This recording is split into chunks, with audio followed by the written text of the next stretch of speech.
Hey, yo, this the KID, the Kid Capri, man. You know how it goes down. We don't do nothing without no DJ, all right? That's what you watching.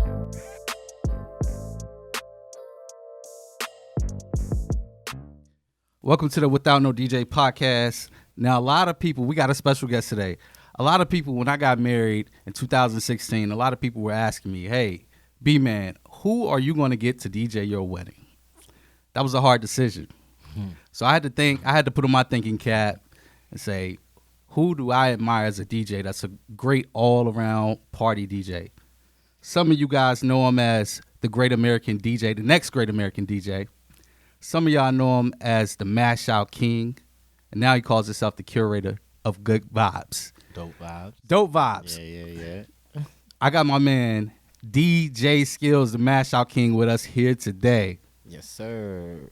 DJ Skillz. Hey, got my props. Hey, man, you know how we do. It's all love. It's all love. Now, right off the back, let's start from the beginning. You were born and raised in Florence, South Carolina. Exactly. What was life like growing up with the Browns? Man,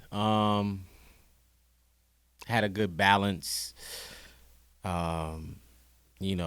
Church. I come from a church family, so definitely spent a lot of time in church on Sundays. Oh, yeah. The other 6 days, I was trying to find any kind of mischief I could get into as a regular kid. We rode four-wheelers and played ball all day, every sport you could think of. It was life as a country kid in the South, man. It was good balance, man. I wouldn't trade my upbringing for nothing in the world. You're right. A lot of people don't know that you actually played drums in church. You mentioned that you were in the church deep, heavy. Well, I wasn't. Oh, yeah, okay. I was there because my parents, Okay. Right. Now, I ain't going to say about force, but, you're not going to tell your parents no. But, yeah. Now, your parents were in church pretty much every Sunday. Yeah, about both of my parents now are preachers.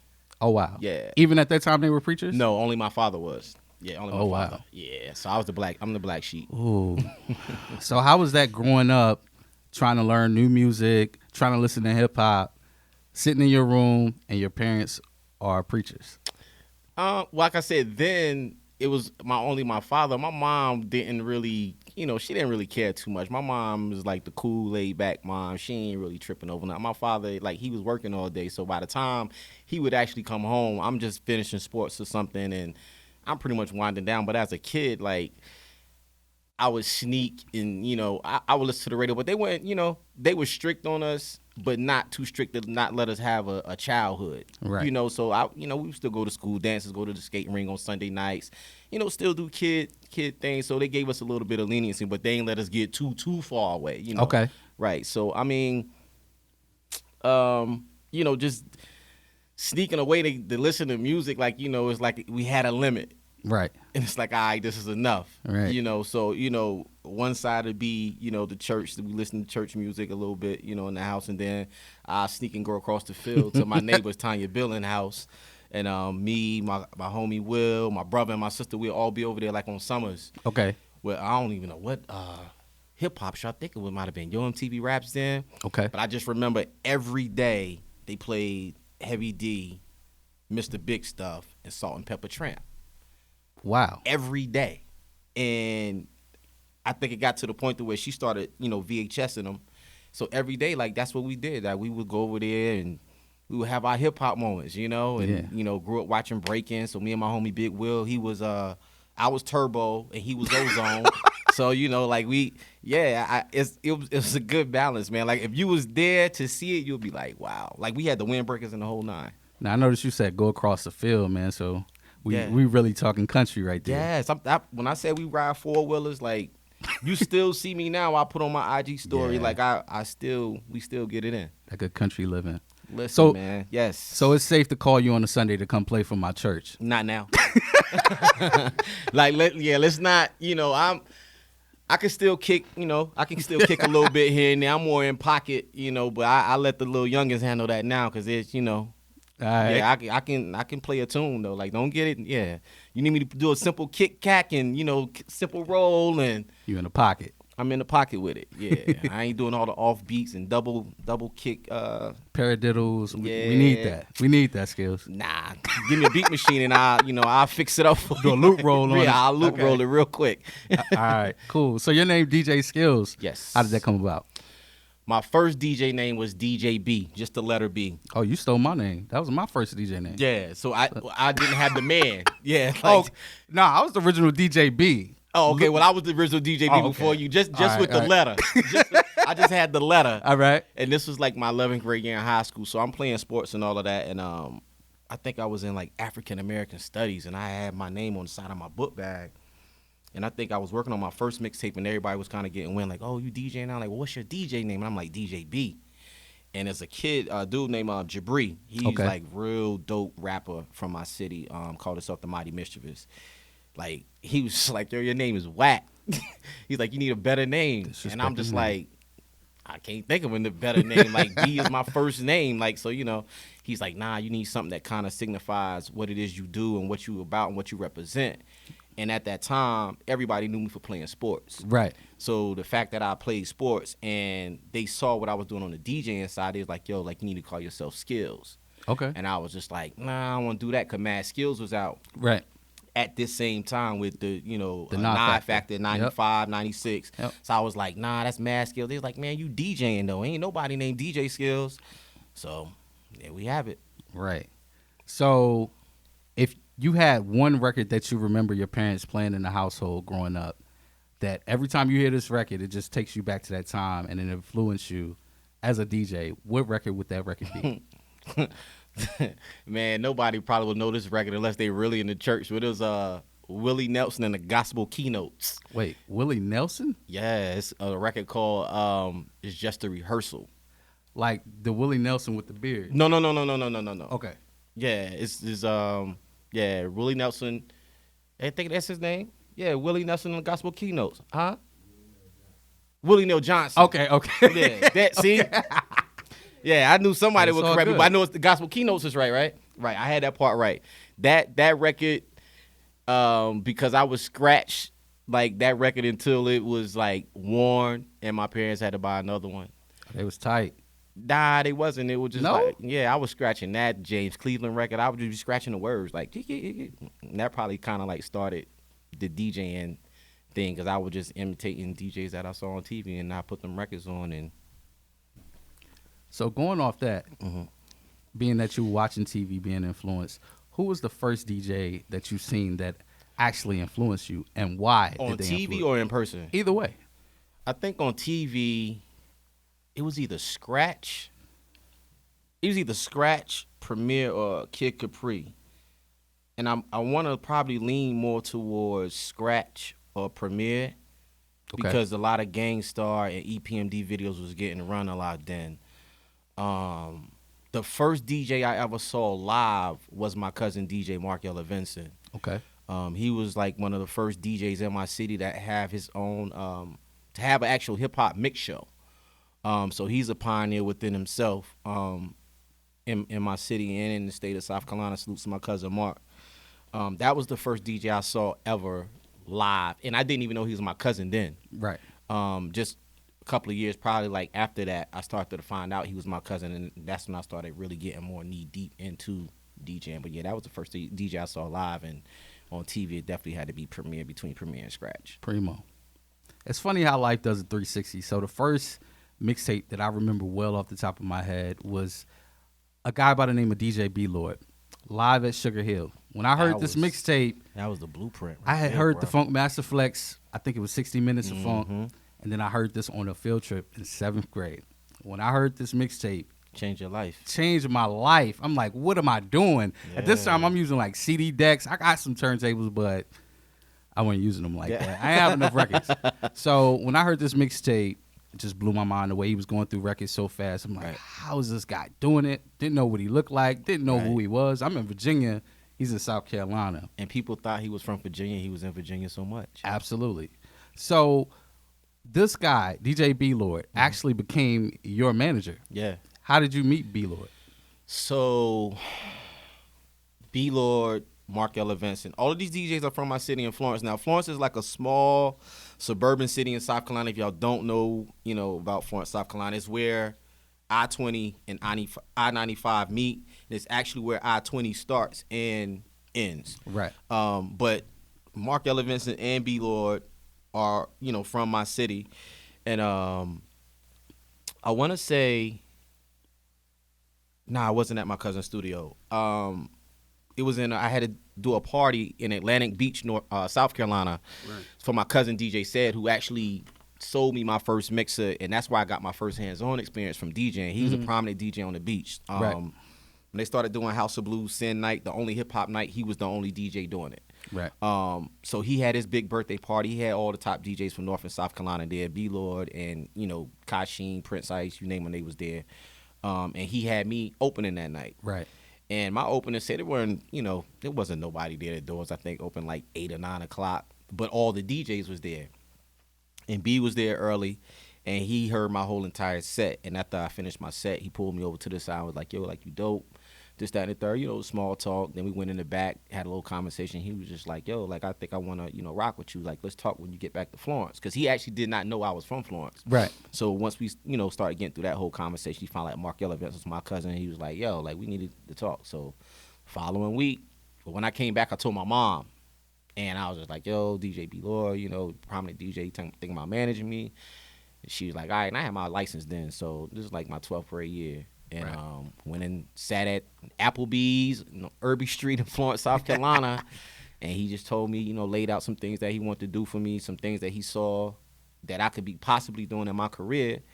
And gave me a contract. So take that home, let your parents look at it. Looked at it. And the rest was history. Wow, that's crazy. Yeah. So piggybacking off of what you just said, you said DJ Said. Mm-hmm. Let's talk about DJ Said and what he meant to you in your life and growing up and all that thing, all those things. You said he gave you a mixer as well. Let's talk about the mixer that you had at that time. It was a realistic. I think that was like the 6th channel. Okay. Almost Wait, 6th channel? Yeah, it's like the joint, like the joint with the needles on it. Yeah, yeah, with the All Doppler right. little things. Yeah. Okay. That was my first mixer, so I had to practice on that. The fader was mad tight. So, man, yeah, I earned my stripes, bruh. Like that was my first mixer. That was my first mixer, and my first record player was like one of the old school record players that your parents have. Like, so it's, everything is pretty much, you gotta have light hands and you gotta it's control. So that's kind of how I learned. And I taught myself a lot. It was a lot of me watching and implementing what I was seeing. Yeah. And just putting it into practice until I got the sound right in my head. Because before I even started going to my cousin Mark Vincent's studio, I had nowhere else to go. Like said, he lived an hour and a half from me. So my mom was not taking me to Myrtle Beach. Right. Every weekend we go to Conway to my other family, and that was it. Other than that, and I was playing sports. So it wasn't all that back and forth. But my downtime was me, mastering my craft in my room before I ever did my first party. I think I probably stayed in my room for like a year before I even did my first party. So that whole year was spent me mastering my craft. That's good. That's really dope. Now, Mark Vincent, I remember you telling me a story about this guy's studio was incredible. Let's talk about what his studio had in it and the times that you would be in it. His studio was actually the size of this room. To be completely honest, maybe a little bit smaller, take some off that back wall. Mm-hmm. Man, walking into his studio was like, man, I still got pictures in my phone of his studio because it's torn down now. But like his studio is like I can't describe it. It's like you had to see it, but it's like you walk in the door right here. Okay.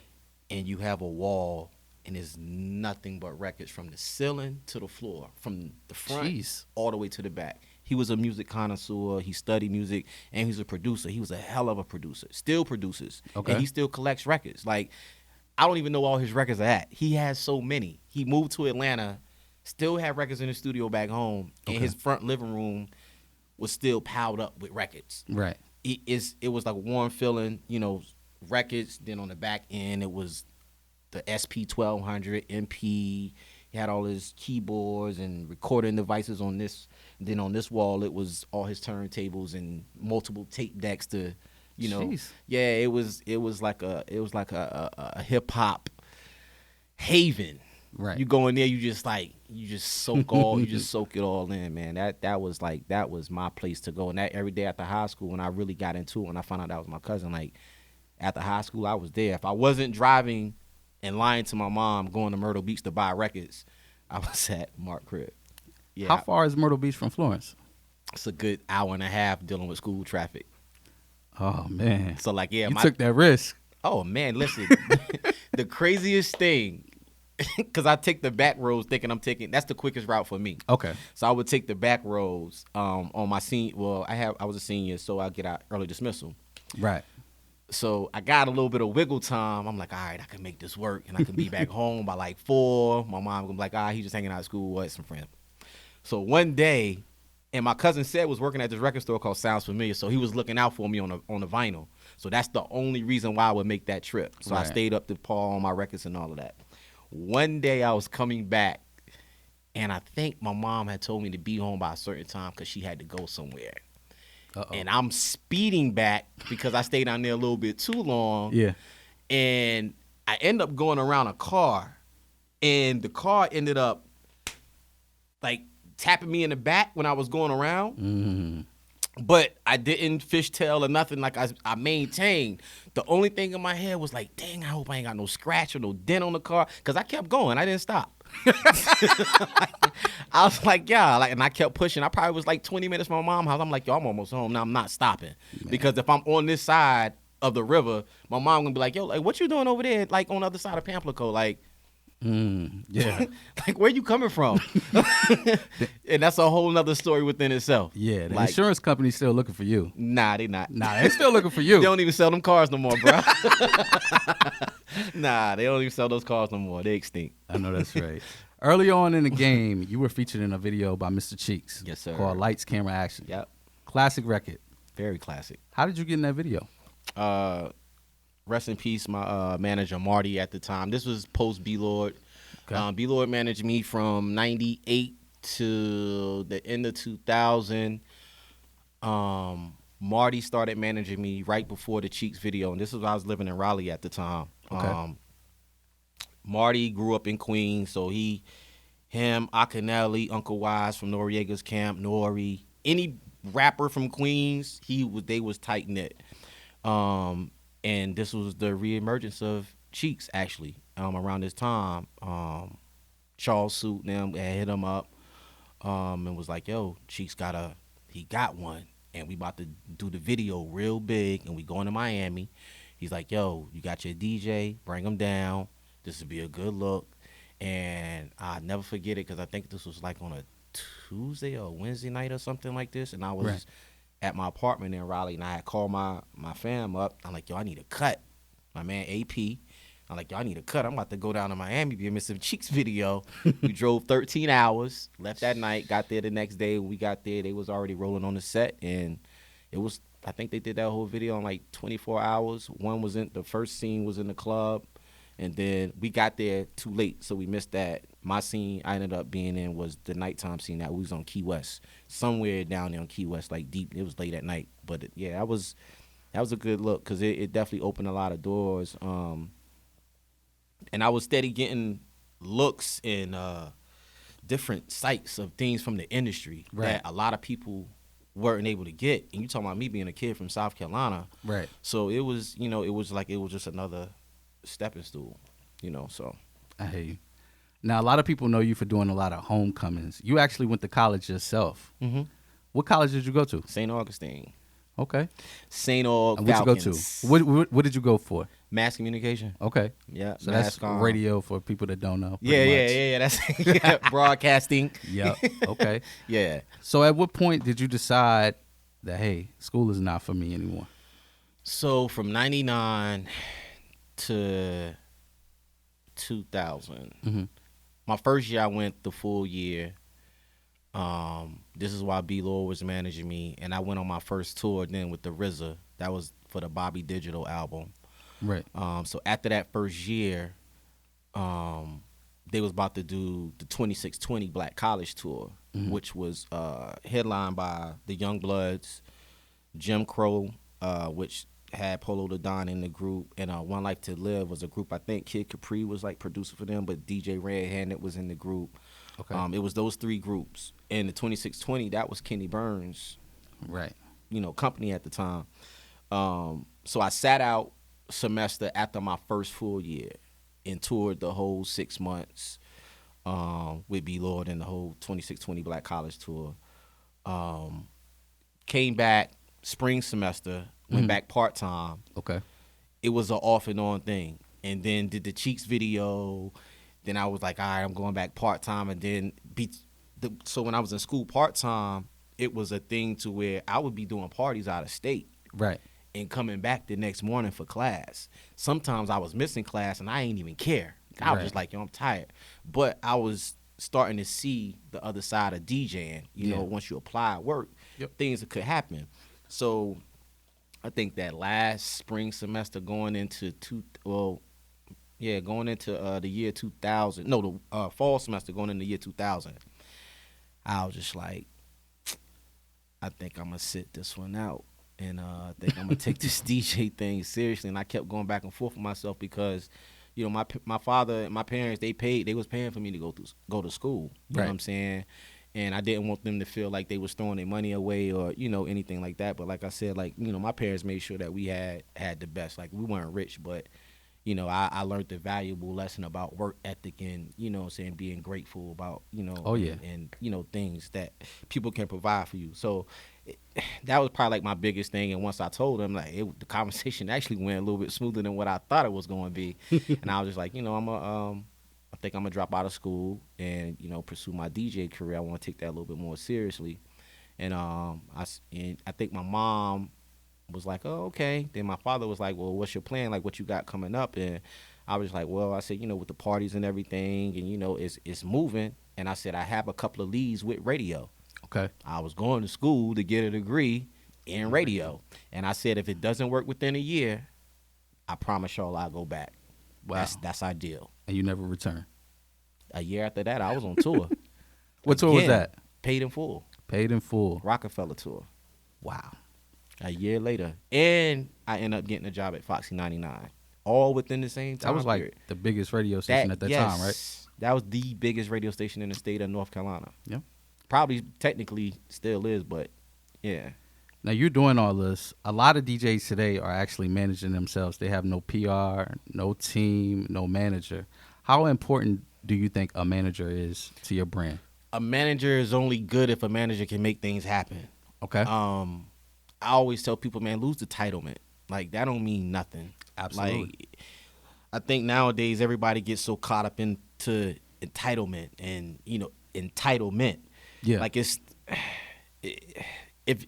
if your manager can't handle business is not good at negotiating business and handling business deals and can't listen, those are a lot of things that kind of go into play. A PR person is only good if you got something for them to promote. Right. You can have a PR person, but if you ain't got nothing for them to talk about or nothing for them to promote, like if the PR can't get y'all attention to say, well, hey, we want to bring this DJ in for an interview, y'all gonna look at this stuff and be like, they ain't got nothing popping. Like, why? Yeah, our listeners, they ain't got, like, they're not gonna want to listen to their story. Yeah. It doesn't work to your advantage. So I always tell DJs this, because before B-Lord even managed me, I was working. Like, I was throwing my own parties while I was in high school playing ball. Right. So, like, I was one of the first persons, me and my crew was the first people in my city to have a public pool party in my city. So we had some kind of work ethic. So they kind of saw that. And back then it was built around talent and hype. Right. You had to have the two. Right. Now it's all hype.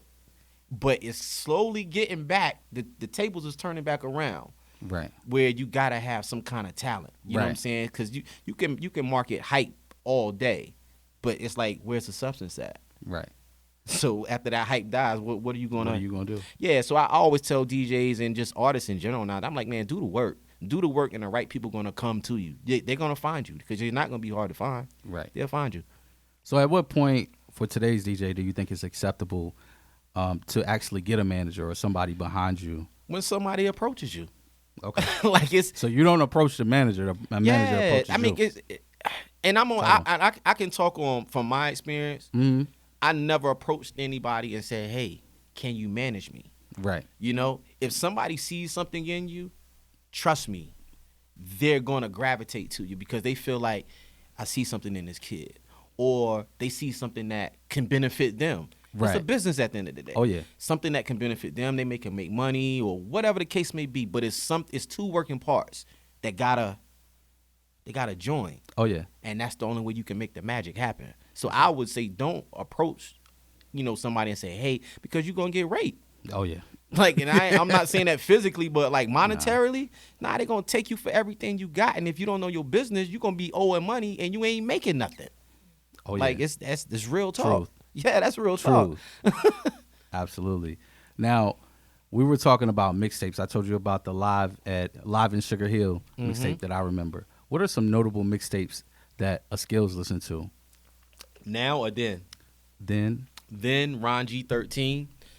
Man, I played that tape till it popped like 10 times. DJ Clue, man, Cluminati 1.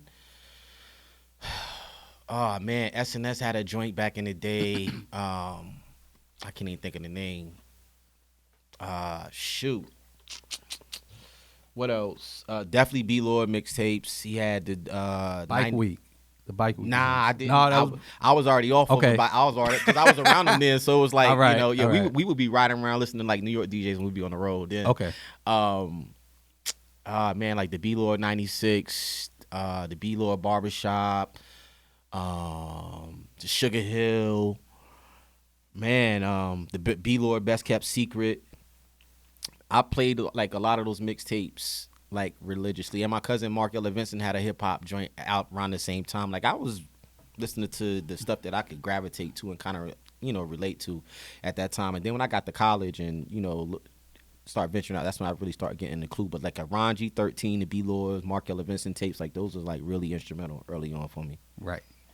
There was a former Roc-A-Fella artist by the name of Rel. Mm-hmm. You're actually Rel's DJ. Absolutely. Now, did you guys know each other growing up?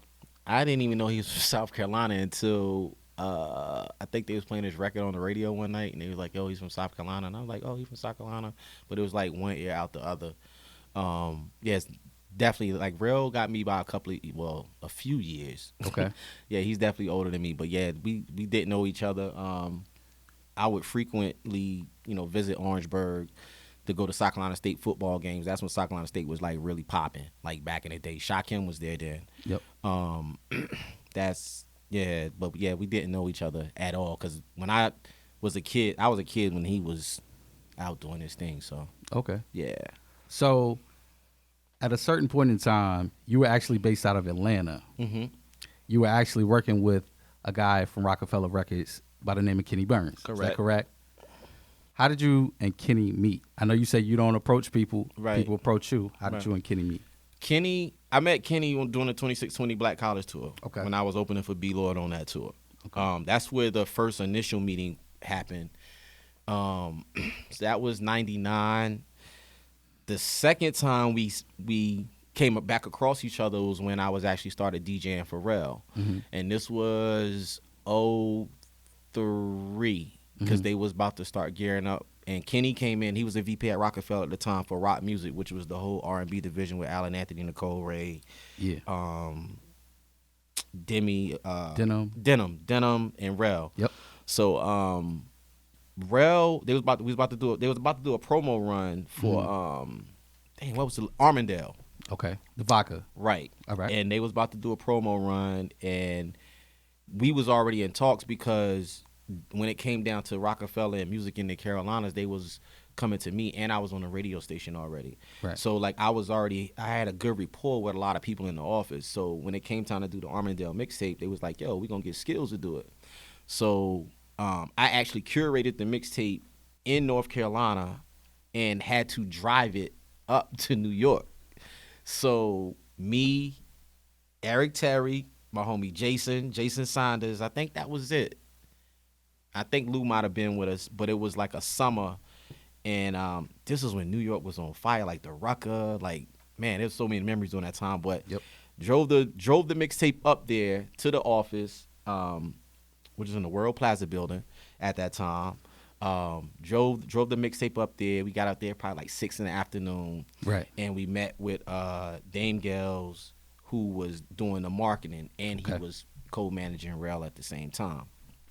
So we got there, gave them the mixtape, and they were like, well, they got a couple of changes they want to make on the mixtape, and they want to do something with the cover. And I'm like, well, I got my man back home. I was keeping everything still in-house. I had my man Styles, DJ Styles. Okay. He was crazy on graphics then. Like, I had him orchestrate the cover, and he was like, we got some changes and this, that, and the third. So then I see this guy Chubbs walk out. Okay. Chubbs was managing B Lord. Okay. When B Lord was managing me, he walks out. I'm like, what are you doing here? And he's like, what are you doing here? Because we're inside the actual office. Like, we're not in no lobby. We're in the office. Like, so he's like, I'm working here. And I'm like, word? Wow. And he's like, what are you here? I'm like, I'm doing the Armadale mixtape for Rel and Roc-A-Fella. He said, you the Skillz everybody talking about? He was like, because I'm from South Carolina. Right. You're not thinking somebody from South Carolina right. is coming to New York and doing a Roc-A-Fella mixtape. You know? Right. So they just didn't think that. And then that's when I found out KB was he's like, yo, you know KB up here? And I'm like, nah. He's like, he VP over everything for the rock music. So everything had the fun. It was like a family reunion all again. And Roc-A-Fella broke up. 04, the end of 04. We was about to do I think it was like a 40-city tour with Remy at the time. I was sick. I remember this because I put in my days off of Foxy 99. I was sick. This was like August 2004. I'm like, yo, I'm going to be out for like 2 months. Roc-A-Fella broke up like September. We kept getting the hints, but I think everybody was kind of like rolling off, whatever. But they broke up, and then Kenny, Chubbs, everybody, they moved to Atlanta. And at that time, I was kind of like I needed to spread my wings a little bit in North Carolina. Outside of North Carolina, I think I didn't, I was in North Carolina probably at that time for like 5.5, 6 years. And I was like, all right, I kind of want to do something a little bit different. I need to change the scenery. I need a bigger platform market. And my manager, E. Terry, he was already in Atlanta. He had moved to Atlanta probably like 2003. Right. And he was just like, well, yo, Kenny and Chubbs and everybody about to move down here, and they about to start Studio 43 imprint down here. Okay. So I was just like, because in my mind, I'm like DC or Atlanta. And I think like November, December came. They had already found the artist. Went by the name of Keys. Now he's now known as Timothy Bloom. And I think by December, I had made the decision. I'm like, you know what? I'm going to try it out. And he's like, just come up here and look for an apartment. Found an apartment the same day I went. That was the only confirmation I needed. Absolutely. Went ahead and put a deposit down. They went through all my stuff right then and there. They're like, oh, you approved. Boom. Put a deposit down. 3 weeks later, I went back. I was back in North Carolina. I told Uzi D, who was over at Foxy 99 at the time, I told him the day before, I think, that I was leaving. Wow. And the crazy thing about it, the Youngbloods is at the station the same day. Wow. And they was popping in. So it was like one of those things. It was kind of like, I think this is meant to be. So I ended up moving to Atlanta right then.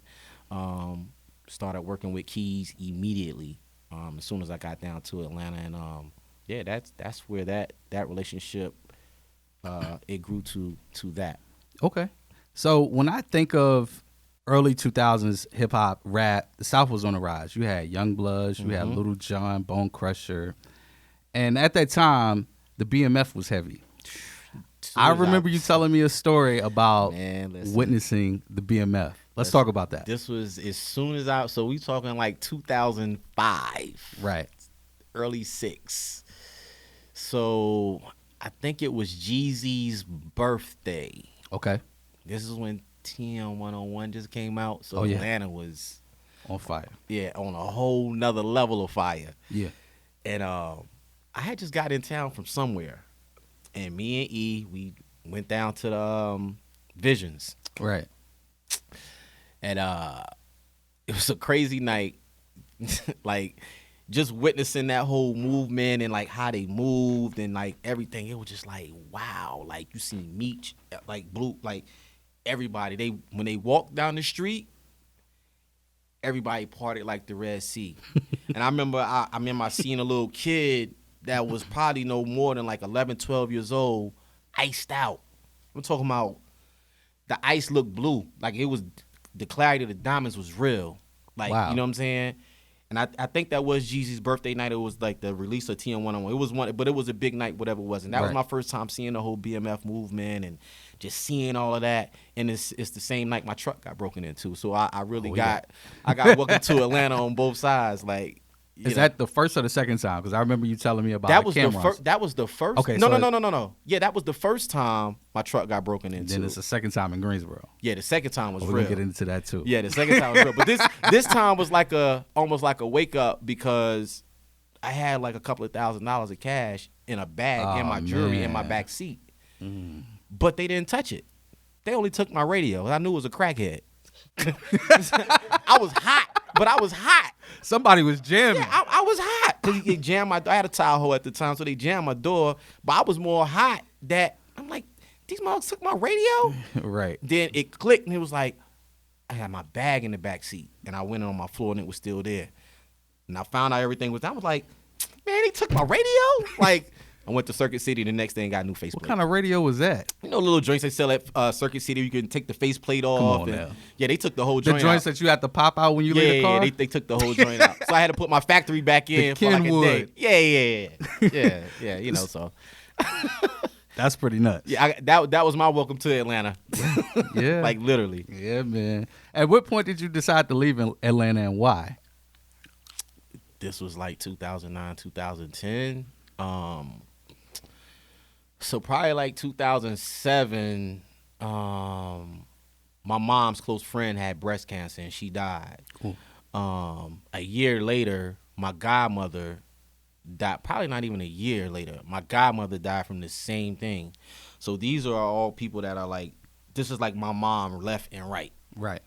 And, you know, Atlanta is no like close drive to Florence. Like, there's no way that you can make that drive a short ride. And then I think it was towards the end of 2008, my grandmother died from an aneurysm. Like, unexpectedly, she fell in the shower and had an aneurysm. And I was actually home that weekend, and the thing, I think it kind of clicked to me because I didn't know the severity of an aneurysm at that point in time. Right. And I was running around so much in the industry. Right. And I tell people this story. I'm not even ashamed of it. Like, I blew through like 6 figures in like 4 years, like with nothing to show for it. Wow. Like, real talk. And I tell anybody this. Like, I was just so busy running in the industry. Oh yeah. And when my grandmother died, and I knew she had asked to see me the night before because she was talking to my father, and he was like, "Your grandmother want to see you." I'm like, I'm gonna see her the next time I'm home.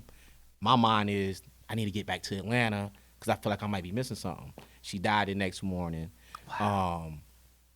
So I get back to Atlanta that week, and now everything at the label is kind of going not so good. It's some things starting to happen that we thought that was going to pan out. And I was A&R at the time for Keys. So it was like a lot of things started happening to make me put things into perspective, right? Right.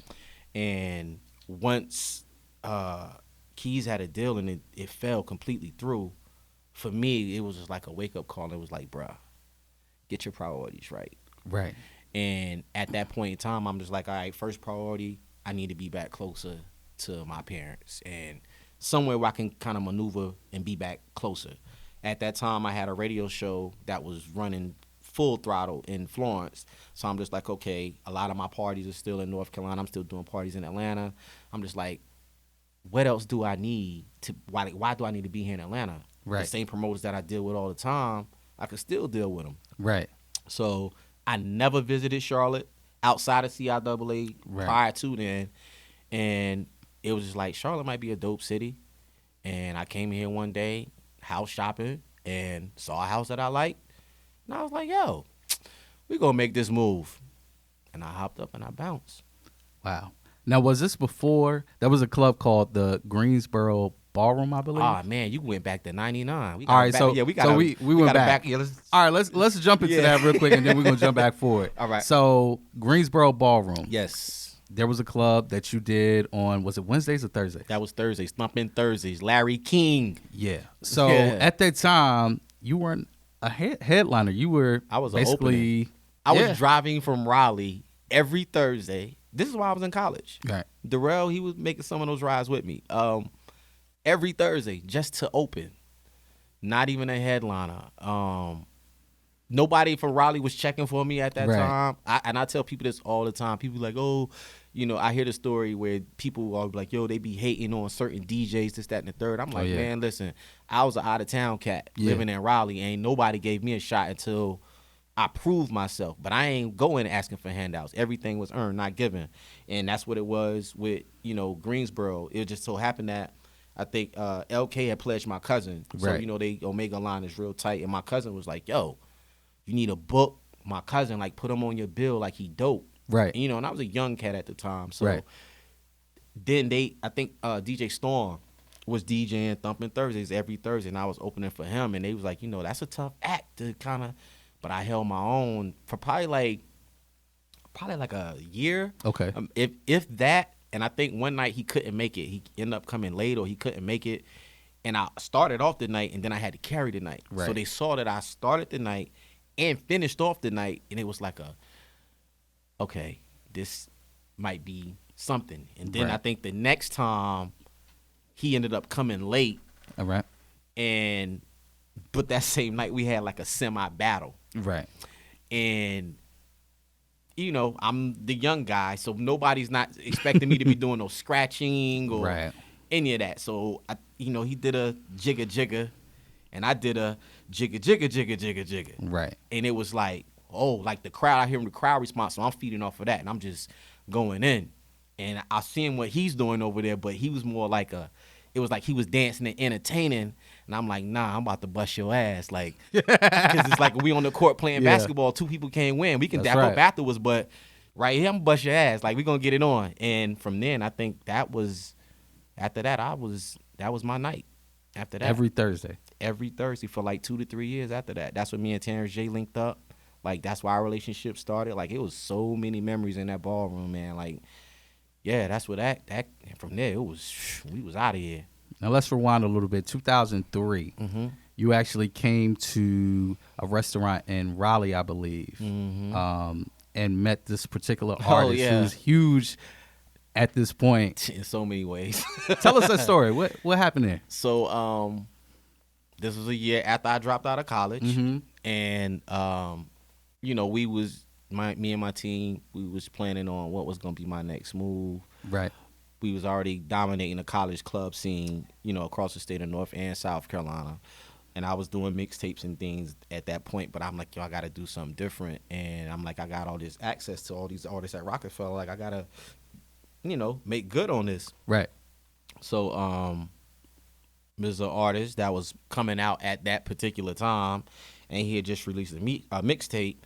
And caught wind of, well, before then, I wanted to do a college dropout mixtape.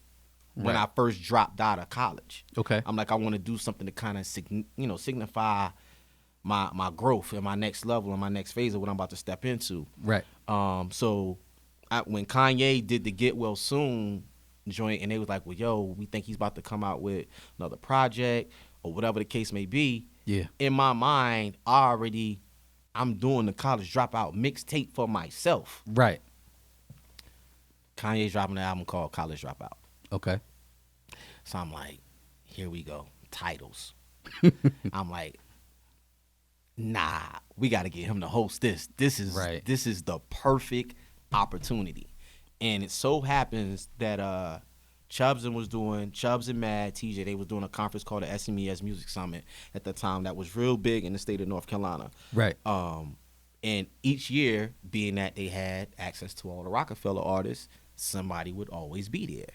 So with Kanye doing his promo run for his mixtape, Kanye was the one that was coming in town. Him, Don C, Consequence, Don Monopoly, they whole crew, GLC. And so my manager, Eric Terry, was actually working for Roc-A-Fella during that time period. So when everybody comes into town, they got to automatically check in. It's just that hub or circle. Right. So he already know what we got going on. I'm just like, yo. He's like, well, I'm like, we gotta line this up. And he's just like, they normally gotta go eat, this, that, and the third. He's like, come on, like we gonna make it work. So we end up going to Bahama Breeze. Like this was like a Friday afternoon, like 5, 6 o'clock, like nobody's there. Right. And no, matter of fact, it was like a Thursday. Cause I remember, it was definitely dry. So it was like a Thursday afternoon. And I think Kanye was sitting at the bar. And I walked in because they was already there at the restaurant. Ian was already there with Kanye and them, and I walked in, and he introduced us, and he was just like, "Yeah, your man was telling me, you trying to bite my album title." And I'm like, "Nah, I'm a college dropout. Like I ain't even know. Like I dropped out like a year ago, but this title always stuck with me." He's just like, "Nah, man, I'm just messing with you." He's like, "I'm gonna go ahead and do what I need to do. Like just get me to a studio, and I, whatever drops, whatever songs you need." I got you.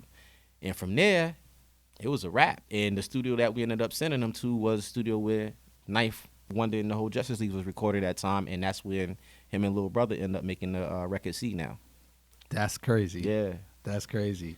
So you do a lot of traveling. Mm-hmm. Do you carry your own equipment? Not no more.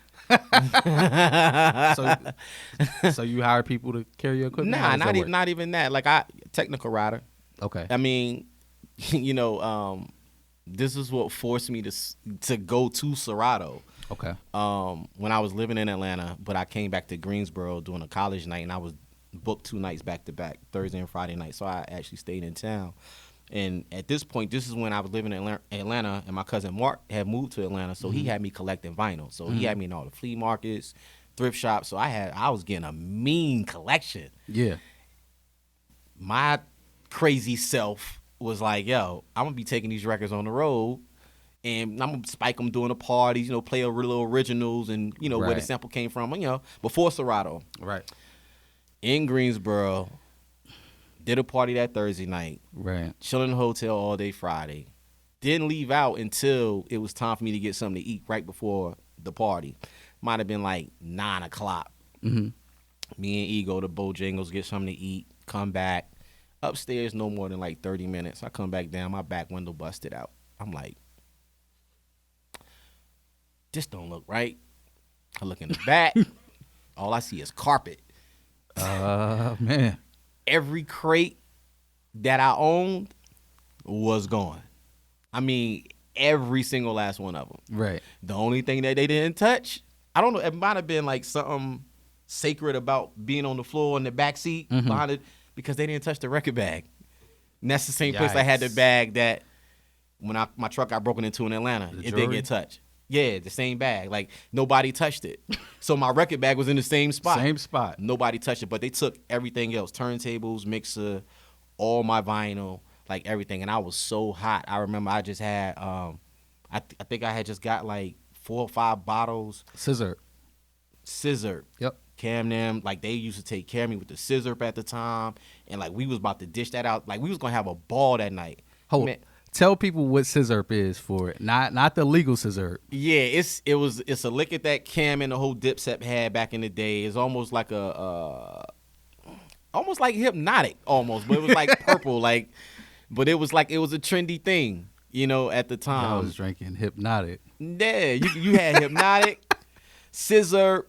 But it was just like everybody didn't have access to scissor. Right. So if you had that access, the scissor, because Roc-A-Fella was that thing at the time. Right. Like they was looking at you like, oh, like, But I remember we had fresh bottles, and I was so hot, I threw every bottle. It was a brick wall behind my truck. I threw every bottle on that wall. Psh, psh, psh. I didn't even care. I was so hot. And I was supposed to, that Saturday night, was supposed to be my first debut DJing in Atlanta.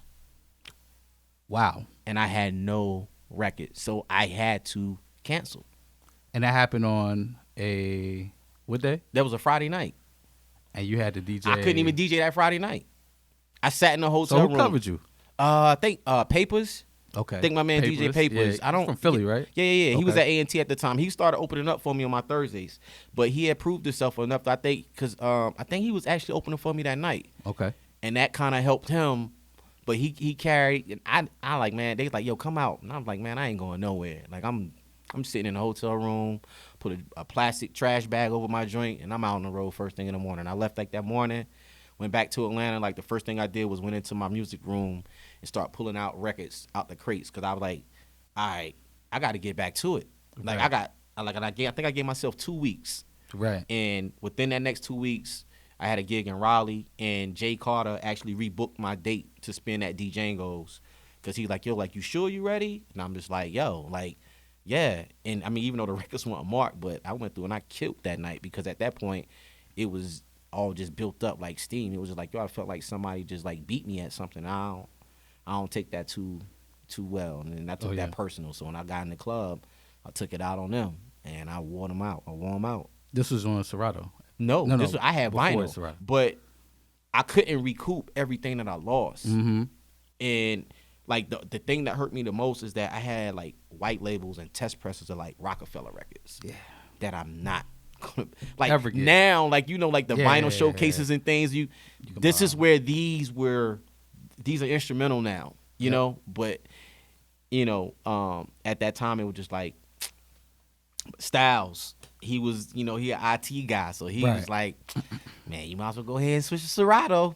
Like, man, I ain't switching to no Serato. I'm all vinyl. Like, I'm getting my vinyl back, and I'm going to go shop, and I'm going to go find these hard-to-find pieces, and I'm going to get back right. But to no avail. Serato won. Oh, yeah. Serato saved a lot of us. Yeah, Serato won. And I adapted real quick. Let's talk about your rider. You mentioned you have a rider now. You don't carry the turntables. What's on Skillz Rider? I need all red M&Ms. Okay. Green and gold gummy bears. Nah, I'm just playing. Like, nah. It's simple, man. I just like to make sure that the equipment stuff is right, man. I'm basic 2 Technique 1200, 1210 turntables. Out of the coffin. Battle style, no exception. Range 62 or, you know, Pioneer S9. Depending on the venues, if I'm in a large venue like a theater, a concert hall, you know, I need certain type of monitors with the bass cabinets and the stack. You know, boom on mic stand. That's it. And if it's a stage, like I need to be placed on stage with a riser, like, you know, just branding 101, making sure that your brand is being taken care of and you know, you're being seen the proper way because you know. A promoter take you and like, oh, come on, we got this little booth over here in this corner. I'm like, man, I can't even see the people. I DJ I like to feel the energy of the people. So if I can't feel that, it's like, why do you have me here? I'm here to entertain them, like not to be sitting here in a booth and looking at myself in the mirror. So yeah, it's real simple. Now, is a sound check required? I'm learning more and more. Like, listen, do DJs. You go anywhere out of town, do a sound check. I highly recommend it. Make it mandatory for yourself. It's been cases that I've been out with Doug and the sound has not been right, and it's not on us. Okay. But a lot of people, what I'm learning is that sometimes your standard isn't someone else's standard. That's right. So how some people may view certain things and be like, well, oh, this works good. And I just use it as an example. I was talking to one of my friends who's a promoter. Right. And he booked a DJ to open for me one night. Uh-huh. And he booked them based off of what somebody else was telling them. Oh, well, yeah, he does good for us when he does little tailgates and cookouts where they like, oh, man, he kills it. Right. And I'm just like, and you took that. And not without doing your own research. Right. And I said, man, your standard is not somebody else's standard. So That's you right. got to always go back, cross your T's, dot your I's. So sometimes like Soundcheck, riders, because you could tell somebody like, yeah, I DJ. Yeah, well, they could be like, oh, I got equipment here. You need to double check because their equipment might be something, it might be two tape decks still in the club. Carpeted speakers in there. Yeah, like you just never know, you know? Yeah. And I mean, that's another thing in my rider is like, you know, first class PA system. You know, but sometimes people look over that and be like, oh, yeah, I got enough. But when you get the sound check, like, nah, like, you get 1,000 people in here, that sound sound swallowed crazy. up. Yeah, like you sound like you DJing on Applebee's speakers or TGI Friday speakers. Like it's not the same. They You know, looking at the sound man. they looking You at brought the them speakers. DJ. Yeah. Right. So it's like you got to Yeah. do everything in your power to protect your brand, because at the end of the day, that's all you have, and the people don't know the behind the scenes. All they know is who can be seen right there on that front, the promoter, the host, and the DJ, if it is a host. That's That's right. all they know. That's so you right. got to do what you got to do on your end to make sure that everything is in Correct. pocket. Listen, people. Listen, people. That's real talk. Now, something I pride you in is song selection and timing. How important are these two things to you? Man, listen, bruh. It is it is the end all and be all. Like it's I always tell people, man, DJs, we are the sole controllers of people in any event. I don't care if it's a party, reception. Right. So it's a right time. It's a time and a place for everything. Right. And it's up to a DJ to decide that. Right. That's why I always tell people, like, and they be like, I want to be a DJ. I'm just like, okay, like, what do you want to do? Like, Right. how serious do you really want to take this thing? Like, you know, because it's a lot that goes into it. And even when it comes to people that try to tell a DJ how to do their job, Yeah. it's like, if you want somebody to really come and entertain your crowd, you're hiring them and you're booking them for a reason. Let them do that. Yeah. Stay out their ear and let them drive the car. You've never known two people to drive a car at once. Right. Only one person can drive a car at a time, you Right. know? So when it comes time for that thing to really pop off, Yeah. let that DJ carry, you know what I'm saying, carry the crowd. Because I done seen the power of music. Like, literally, like, and I just, like, so at one event I did, Mm-hmm. a woman had a sexual experience at a party, Let's talk about dancing by herself. Yeah. That was the first time I ever heard anything like that. And I was just like, so were you dancing with somebody? Like, she was like, no, I was dancing by myself. But she said how you was just dropping everything. It just had me going in a trance. Yeah. And I was just like, wow. And from then on, I'm just like, this thing is real powerful. Oh, yeah. If you do it right.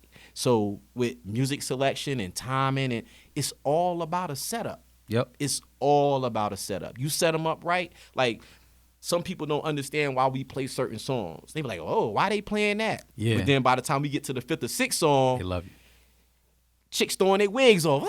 You know, they Yeah, wilding. yeah. But Yep. they don't understand why we did what we did before then Yep. to build you up. That's right. Timing and placement. I always tell people, I met you, I think, around 2008, 2009, Lotus. Lotus days. Mhm. And I never forget this.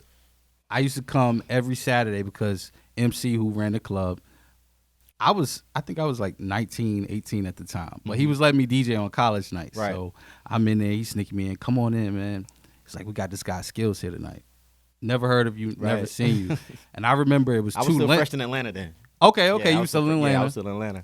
And I remember you had two lamps on your turntables, and I was like, the only person I seen do this Capri. is like Kid Capri, and it was a DJ booth. It was like a high rise, Right. and I was like, "Where's the DJ?" And I'm looking at the dance floor, Right. and people are dancing. The building is shaking, and then they were like, "Skillz is back there." Skillz was on the phone. I think you had like a BlackBerry at that time. Yeah, I'm like, that was Blackberry. dude. I had never even seen anybody use a warm-up mix at the time. Yeah, I was used to people DJing live the whole entire time. And Right. for me to see everybody dancing Off the warm up. off the warm-up mix before you even said Yeah. anything on the mic. I remember you came up. I think you had a dude or two with you. You came up, you said something on the mic, and the whole energy changed in the building. Like, I was like, yo, who is this guy?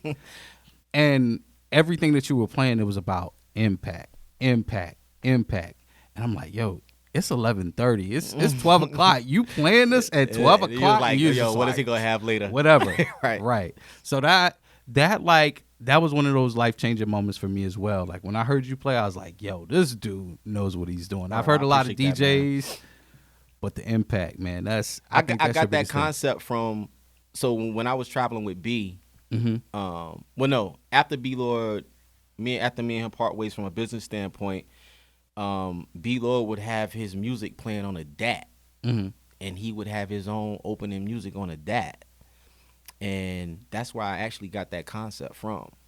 Explain to the youngins what a DAT is. It's like a little digital Walkman almost, like, Yep. but it plays your stuff at such a high quality, like it's crazy. But yeah, B-Lord would have his joint playing on a DAT. This is after I stopped opening for him because I was doing my thing at the time, and I was just like, certain venues I go to, I don't want to be playing early while people walking in. Like nobody's partying when they walk. Even back then, it'd be a line out the door at like 8:30. Right. Doors still don't open at 10, but people still not running in. They gonna run to the dance floor, but they not at that point to where they really want to fully party. So it's like a setup, you know. So if a DJ Skillz is DJing, you start at 10. What is the appropriate time to get these people moving? Then or now? Now. I probably ain't walking into the club now till like 11:30, 11:45. Okay. So, and it seems like the crowds come out later. And now, later. Yeah. Right. Yeah. So, I mean, by the time I get in the club, it's kind of like I'm just assessing the room and just kind of seeing what the temperature is. But I never like to start off too high because I know how I want my night to end. Right. And I think, when it comes to parties, it's a beginning and an end. I treat it like sex. Right. You know what you're trying to accomplish at the end of the day. Right. You got to figure out the in between. Yeah. And you got to pace yourself. Yep. You go too fast, You're might done. Be an early night. You're done. You are done. Right. But if you pace it right, Yeah. you're going to have a happy ending. Yeah. You're going to have a happy ending. You're going to have breakfast in the morning. Yep. And, it's going to be good for everybody. Yeah. So it's that music is powerful thing, depending on how you work it. So I always say like 11:30, all depending on the crowd, but like 11, probably 11. If you got an early crowd, 11 to like 12, maybe 12:15 ish is when you getting them warmed up, because nowadays people are definitely not coming in the club to dance at 10 o'clock. If anything, they're going to be hanging out at the bar. So I'm like, you give them some drinking music. That don't mean you give them slow music, but you just give them stuff that they're familiar with. They can just bop their head, buy drinks, because at the end of the day, nobody trying to walk in the club at 10 o'clock and be flipped out drunk by 11. So they got to pace their night, Right. So it's one of those, it's timing. Yep. Everything is timing, because if you got a person in the club at 10 o'clock, Yep. one person, and they're buying drinks from 10 till 1:40, the promoter, forget the promoter. Let's talk about the club owner. Yeah. That's where the real money is at. The bar. The bar. Yeah. Everybody's making their money. If you can keep one person, so if you got one person at 10, imagine how many other people that's in there early and they ended up. That's a lot of money being generated. Everybody got a role to play in nightlife. You just got to understand how it all works. And I learned that when I used to do a lot of stuff with my man Big Tex in Raleigh. Like, I was rocking with him from the Supper Club all the way to Star Bar. And Star Bar. Yeah. Legendary. Star legendary Bar. nights. Yeah. Like, I learned being around Tex that you can make your money from the door. That's right. But the real money is at the bar. Absolutely. I used to have Raleigh crazy. I was driving from Atlanta. My first year in Atlanta, I drove to Raleigh every Sunday to make sure I had secured money, because Right. nobody wasn't checking for me in Atlanta at that time. Right. But I learned like people buying bottles, they buying drinks. The owner's happy. He bringing the promoter back. The promoter bringing you back because he's making the money at the door. The owner's making the money at the bar. But this was before, like, the bar percentages and all that now. But we talking about pre. It just you learn. I learned all that by just watching, man. That's where the real power lies. But like I said, it's just, everybody got a role to play. Right. Now, a lot of the nightlife comes into play. Well, when you're in the nightlife, you're playing records. But when you're playing these records, you also talk on the mic. A lot of DJs do not talk on the mic. I was one. Yeah? We got to hear that. I know it's some tapes. Man, listen, bruh. When I first started DJing, I was just like, let me show these people I can scratch and I can do body tricks. Like, that was my thing. I'm like, I ain't talking on the mic. Like, my transitions was flawless. Like, I stayed in the room and I practiced on my craft. Wow. So I wasn't even, my cousin Mark, he wasn't a person that talked on the mic. So I was really emulating him more than I knew at the time. Right. My cousin said he was calling himself the chief party rocker. He was on the mic. Like, his mic game was crazy. Okay. But I was more so emulating Mark because that's who I was around all the time. So I'm like, my transitions and everything, like, long as that's straight, the people are dancing. And back then, you know, you didn't really have to do too much. I might say something on the mic here and there, like, Right. you know, where my ladies at? Like, you know, and keep it moving. Keep it like, moving. yeah, it ain't a whole bunch of, like, you know, you got sayings and knowing the lyrics and rapping the lyrics, taking the music. I wasn't even doing none of that. I think I didn't get comfortable until once I started headlining the ballroom.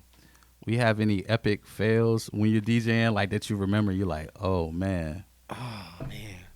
Epic? Like How bad? Like, we... Any of them. How bad is epic?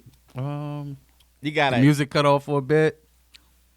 That happened the first time I had Serato, so I was nervous as hell. Somebody spilled a drink on your turntables? No, I definitely never had that. Oh, okay. My family, we would have cleared that area out immediately. Yeah, we don't play that. That's like a form of disrespect. We would have cleared that area out. We from South Carolina, but we nice, we cool guys, but that would have sent us to a whole nother level. Give us one good story, something that you remember. You're like yo, I will never let that happen again. Man, I can't even think. You caught me off guard with that one, bruh. Let me see. Other than the Serato incident, man, I can't. Record skipping. I can't even remember like nothing because I always kept my records clean with that alcohol because I was playing on major platforms. Right. So it was like I don't have no room for mistakes. Oh yeah. Or like hiccups, and I think by me being out with B Lord early on and like playing out of state a lot, I was learning. The teachings that I got from just being around them were very, very instrumental because it taught me a certain level of professionalism. Right. That as time went on, it just kept growing and it just kept intensifying. And even like now when I do stuff with Doug, it's like Doug is like professionalism to the T. Oh yeah. You know what I'm saying? So it's just like I was a sponge and just soaking all the knowledge up. I'm just watching, oh, that's what Kid Capri do to make sure that they stuff don't. Okay, it ain't biting. Right. That's you're etiquette. Learning. You're a student of the game. Yeah, and this etiquette, that's stage etiquette. Right. And like when they paying you to play, you ain't got time to be sitting there troubleshooting. Bruh. Yeah. You ain't got time. And my guy Tay-Rock, he reminded me of that. I got one for you. All-Star. This past All-Star. Okay. For some reason, my Serato was not reading. And it was me, Terrence J, Lala had came in the building, Lance Gross, YBN Corday. This was it was just me and Terrence J, but everybody came to this party. Right. And the venue flooded. So I'm hyped. I'm like, I'm about to tear this thing apart. Right. Serato, put the needle on. Showing ain't reading. What's right. going on? Shut it down. Cut it back on. Still not reading. And I was just like, bruh, like, this is not the night. That's how it always happens. Yeah, this is not the night. Yeah. Terrence has hit me, TJ hit me on my phone like, yo, you about ready? And I'm just like, trying to figure this out on stage. Like, give me like 15 or I'm going to just send the mic. He's like, no, just send the mic when you ready to roll. And I'm just troubleshooting. And Tay-Rock is there. So I'm like, Tay-Rock, yo, forget it. Let me play off your laptop. I'm going to just thumb through. He's like, no, I want you to do what Skillz do. And I know how you got your record set up. So he's like, this is your night. Right. And Tay-Rock is my guy. He's one of the ones that walked me into the Super Friends with Mars. Like, so like, he was like, no. And I'm just like, bruh, I have no choice right now. And he's like, well, I got my controller with me. Right. And he know I hate control. I hate controllers. Yeah. Like, I hate it with a passion, you know? But at that time, it was just like, he's like, Skillz, I want you to do your thing. He's like, just get by with the controller, like, because this is your platform. So, yeah, that night I had to use a controller during All-Star Weekend. But I still smashed it. And you probably did. I smashed it, and the lesson learned from that was that take your rain Serato box with you. Like the SL1? And I seen Quicksilver do it, and I never seen nobody do this. The Pioneer mixer. That's not. Right. He hooked his Serato box up to it one night. And I was looking just the same thing you did. I did the same exact thing. Okay. But he uses Scratch Live.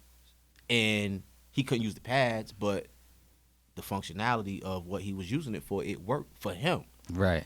And that's what he was just like, look, I know you don't like the controllers, but either you're going to have to get you a controller or you can take your box with you. Right. And you can just troubleshoot through. He said, because once again, they paying you a lot of money now to be on these major platforms. You do not have time to be troubleshooting, figuring things out, and you got to be prepared. So that was like one of the major lessons that I took with me, because like, I mean, he's right. When you're on a major platform now, yeah, you don't have time to be sitting there figuring out. And and sometimes on riders, I have two sets. Like, give me one deck of turntables, because this happened when me and Doug was just in Texas a month ago. One of the decks wasn't working the pitch. It was one of the pitches that it would be jumping up and down. I'm using the phase, so it wasn't set. The other one was. So a lot of times now I have make sure they have two sets of turntables and an extra mixer, just because you just never know. That's and right. It's technology, man. They can go out, they can kirk out, snap of a finger, So. Yep. I noticed you mentioned the phase. At what point did you decide to go to the phase? After everybody started getting their orders. It seemed like it took everybody a year and a half just to get their orders. Now I'm just it looked like a good, investment, but I'm just people ordered this thing last year and they still ain't get it. Nope. I'm like, nah, I'll wait. And I waited. I got mine in June. No going back to needles? I use them. Well, I only use them if I have to. But Okay. Since June, Nah. How many hours are you getting out of? My 2.5 that I spend. Okay. And then I use them. Oh, that's right. Yeah, my 2.5, maybe 3 that I spend. And I use them at the crib sometime too, to do my radio shows. Cause I like the sound quality. Needles is needles, but you could definitely tell a difference, because you get them needles and sometimes they don't read clear, and that sound when you scratch static. it, man, it irks me. With phase, you don't get none of that. You don't get none of that. So yeah. We also noted that you actually DJ for the Hornets. Mm-hmm. How did that opportunity come about? This was 3 years ago. Complete was DJing. I think he might have had a 5-6 year run, maybe. Right. And he was stepping down because he was doing a lot of the remixes and mashups. Right. And I think they had got an agent or whatever, but I know their thing, Styles and Complete, was taking off, and they was traveling a lot, so he was stepping down. And I was already doing the Hoop T tournament, Golf Classic, for Fred Whitfield every year. Right. So they were already kind of familiar with me. So then when the opportunity came, my name was already circulating in the office, and opportunity presented itself, and nice. I did it for the past 3 years. This year I decided to step back because I'm always on the go, and last year it was a tug of war for me because I love it. I love being in that arena. I've been playing basketball since the age of 5. Yep. The only thing that made me walk away from basketball was an injury. You know what I'm saying? So I've always been around basketball. So it was I got my cake and I'm eating it too. DJing, and I get to DJ at the basketball game. So it was it was a tug of war for me. But between that and my schedule, almost like college, I had to let something go. And me dabbling into other things and venturing out, I had to make a decision, and it was a tough one. But for me to move forward and to be able to attain more things in my career moving forward, I had to kind of step back and allow that door to be open for somebody else to walk in that may want the opportunity. And I grateful for the opportunity, and definitely pass that opportunity on to other people. So yeah, absolutely. You're always on the go. Speaking of on the go, you DJ for the world's greatest entertainer, Doug E. Fresh. I let him do that. He gonna give you a solo? No. Solo next show? No. What, the DJ? No, the beatbox. Shit. How did you get linked up with Doug? It's one of them things. How you said, do you approach a manager? Doug's definitely not my manager, but this same time, well, this is 2015, so this was before I got the Hornets thing. A lot of things was popping off for me around this time. A promoter, Mandrake Lewis, he was booking me and Doug to do a lot of parties together because he saw we had a good chemistry. Right. And nothing that we did was rehearsed. It was just all off the fly. And people was like, dang, like the energy is like crazy. And it's different from what him, Chill Will, and Barry B do. That's the show. Right. What we do is like the party. So we was doing so many parties together between 2014 and just all the way from the beginning of 2014 to the end of 2015. So that's like a good solid 2-year span. Right. Towards the end of 2015, I think we may have, like, during that homecoming season, we may have did like 4 or 5 parties that we were just booked together on. And one of the booking agents that booked us for a show for Thanksgiving weekend was like, yo, Doug is going to holler at you. And I'm just like, what make you say that? And he's like, because he's been asking a lot of questions about you. Like, you know, what you're about, what's your background, or what we know about you. They're like, yo, we think he about to start rocking with you more on a regular basis. Right. You know me, I'm just like, all right, I'm from South Carolina. Like, we don't get too high, we don't get too low about anything. If it happens, it happens. But if it happens, we ready to roll. Right. So we were actually in my city of Florence, South Carolina, Thanksgiving weekend 2015. And before the party that night, he hit me on my phone, and I forgot. I think we exchanged numbers through email like that week, because Right. we had like 2 or 3 shows that weekend. Right. And he was like, yo, before we go do the party tonight, come to my hotel room, holla at me, so we can kind of go through a game plan and just kind of figure out what kind of people gonna be there. Like I said, because nothing that we do is rehearse. We just do skeleton. Right. What's the age demo? Right. Okay. All right, so we know we can go this, that, and the third. It was that conversation. But Right. that conversation was, Skillz, you got some time? Sit down for a minute. Sitting down. He's like, you know, I've been paying attention to you for like 10 years. And he's like, you've been getting better every year. I've seen you after every party. He's like, I just keep seeing your name. You popping up. You doing this, you doing that. And he was just like, what is your goal for the next 5 years? And I said, I'm really trying to go international. This was in 2015. I was like, I'm really trying to go international. I said, I respect what D-Nice is doing. I said, I want to get more into that side, you know, stepping a little bit away from the clubs, not Right. being so club heavy, but more event heavy. Right. And he had just came from doing, I think this was Diddy's 45th. It was a monumental birthday for Diddy that he had just did in L.A. Right. And him and D-Nice was doing it. And he was just running down to me the whole game plan of what happened at the party. And he's like, you know, a lot of people think that I like old school. They put him in a box. Right. And he's like, they don't understand that I know new music. I like the new records too. Like, Right. don't put me in a box of old school and this, that, and the third. So we was having a conversation. Then he had called Little Vicious in, because he was in town as well. So Vicious comes in, and we just sitting down talking. Doug he's a very interesting person. Like, if you know him, Doug is a person, like, he will pick your brain apart. And he's just going to have conversations. You don't know why he's asking you these questions.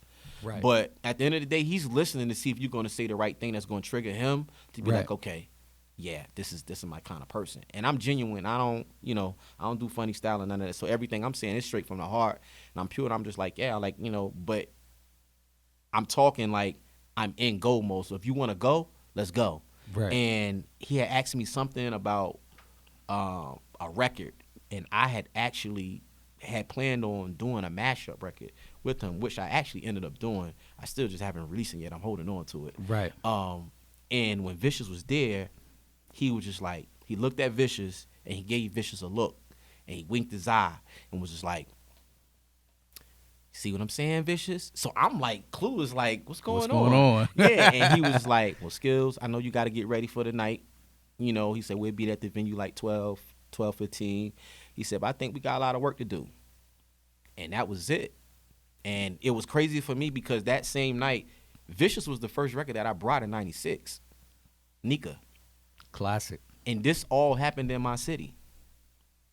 Influence. In Florence. We were sitting in a hotel, I think we was at the Hilton, across from Magnolia Mall. Okay. So that was like a 360 moment for me because it was like, all right, now we about to go to a whole nother level. And Right. that was in November 2015. January 2016, I'm DJing at the Honda Battle of the Bands, and my phone is going off while Ludacris is on stage performing. Right. I'm like, I can't get to my phone now. And I look, it's Dougie Fresh. So I'm like, all right, cool. I need to answer this, but I can't get to it right now. So as soon as Ludacris finished, I go down and I check my phone, and it's Doug like, yo, I got an event next week. I think it'd be a good fit for you. I think we could start what we're doing at this event. I think it'd be perfect. He's like, call my manager, and she'll get all the details for you. I'ma be going for the next 7 days. I'm just like, that's like, so I ain't got no contact with, like, what is the event? So I called her. She was like, yeah, Doug gonna tell me a lot about you. Woo. So he wants y'all to do the NAACP Image Awards next week. She's like, are you booked? I said, I can be free. And I was actually supposed to be doing First Friday for Mike Kitchen. That same Friday, and Kitchen understands, my guy. He understood, and we went out there. We smashed the NAACP Image Awards. Nice. Yeah, it was. After that, it's been.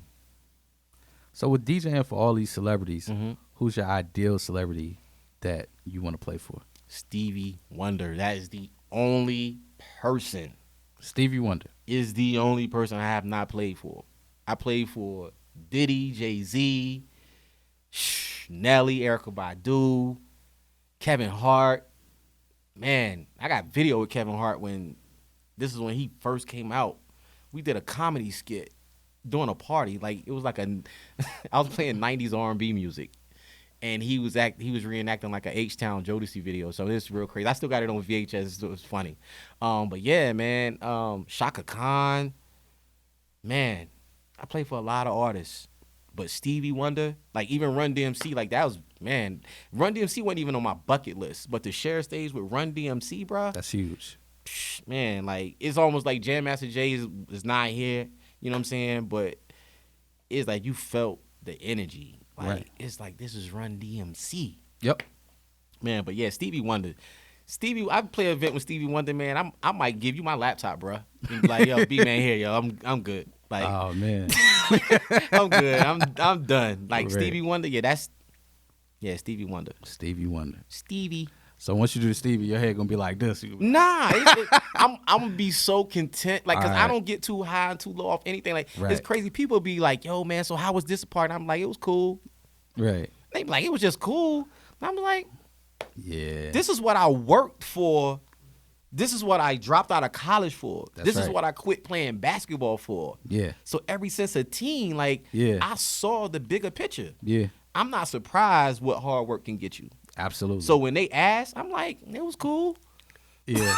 Yeah. That's it. Like, it was cool. Like, and they like, what? You was with such and such? Like, even like, you know, celebrities like Angela Simmons or whoever. What's it like? Right.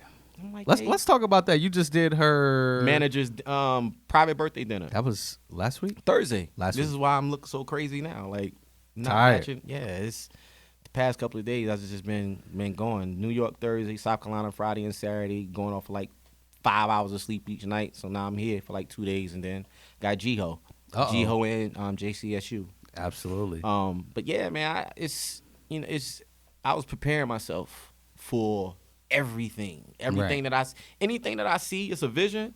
It can happen. Right. The only thing that can stop me is if I ever stop working. That's right. And I ain't never taking my foot off the gas. My That's cousin will right. tell you, I'm hard on myself. Right. I'm hard on everybody around me the same exact way. And some people like, you being too harsh or whatever. I'm like, listen, Nah. I see greatness. If I see greatness in you, I want you to be able to see it in yourself. Don't Absolutely. settle. Ain't nothing sweet about being average. And I Absolutely. don't believe in that. Like, I don't. That's right. That's right. real talk. So I push myself. I push right. myself and I push those around me. And once you start seeing these things and once they start happening, it's like you're not gonna get excited about it. It's gonna be like, give me some more. That's And right. that's me. Give me more. That's right. So what's next for Skillz? Man, I just started a company called Relic Media Group. So I don't want to say I'm an event planner, but I've been kind of curating my own events, me and my cousin, bringing him on, and a couple of my team members. So that's one thing that is my real next venture. I actually already started. So if you see Relic Media name on any flyers or whatever, that's me and my team. Okay. The Nike versus Adidas party, that was us. We carrying that on into 2020. Right. We have a lot of other things that we about to dibble and dabble in outside of clubs and events, but more so like community. So I'm gonna put a lot of time and focus in that because it's definitely a need for good quality entertainment, not just parties, but just entertainment as a whole. So Nice.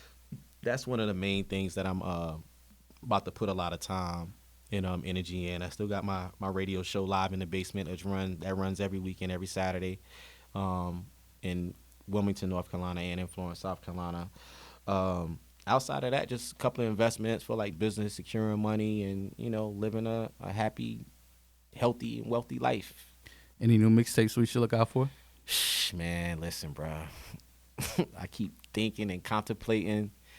I don't even think I can outdo my last two. Last two. The 90s joint we were just the playing Fugees earlier. joint though. I'm like, man. I'm gonna tell you my favorite. My favorite is the old school remastered. I think that's what it's called. Yeah, I did that when I was at St. Aug. Classic. Yeah, I did that when I was at St. Aug. Classic. Yeah. And so what made me do the Before My Time? Yep. Oh, that's another one. That was based off of the remastered. But then I think I had the Fuji idea way back in 2011. Right. And I didn't do that mixtape until 2-3 years ago. I sat on it for years. Okay. And it's a thing with time, and I'm just like, nah, it's not. Like that was a piece of work. Yeah. That I can believe it. Because I really, it was like the thought of bringing a concert to life and putting it in the form of a mixtape. Yeah. It was so many pieces I had. I spent days and nights like on the road. Like I had a notepad. Like I was jotting down an album. Like it was that intense for me. And even when I go back and I listen to the body of work now, I'm just like, I really created a concert style mixtape. Yeah. Like I was like, I can't outdo that. Yeah. So that kind of has me like, you know what? If I can't outdo that, because that was a piece of work. Yeah. If I can't outdo that, I'm just like, you know what? Just let them live. Absolutely. I'm good. Yeah. Classic. Yeah, man. Very much so. Man. Yes. Well, tell the people where we can find you at. Everything Skillz the DJ, Skillz with a Z, the DJ. Simple. That's the website, Instagram, Twitter, Facebook, SKILLZ, the DJ. Everything. Ladies and gentlemen, Without No DJ podcast. I got the mashed potato king. The mashed out king. Listen. Let's talk about that because you caught me eating bread at my family house the other day. Yeah. So listen, if you know me, that's my weakness. My grandmother, she spoiled me with biscuits anytime I come down to Sand Ridge. Like that's right. Listen, they know if I'm coming to Sand Ridge. Yeah. All my cousins coming because they know That's it's right. biscuits for the crew. Yo. Like, and to this day, like bread is my weakness, man. Like any family event, I'm there. Listen, After that cooking, listen, I'm there. And you was trying to play it cool in the kitchen. I'm like, bruh. I took a plate home on the low though. Listen, if I tell y'all about this man's plate, he dressed it up like a little kid. I'm just like, that's all you taking? Yeah. And my cousin went over to his plate and was like, bruh, that's all. And I'm like, man, you better help yourself. He was like, well, since y'all gave me the green light. Yeah. You know, heavy plate. I think he did like 2 plates. It was salad. I promise. It was all salad. He is definitely lying. A lot of croutons though. There was no salad. No, he's lying. It definitely wasn't salad. Like he had everything but salad on them plates. Trust that. Trust and believe that. Yes. Yeah. Ladies and gentlemen, the Mash Out King DJ Skillz. Man, thank y'all. Skillz. Yes.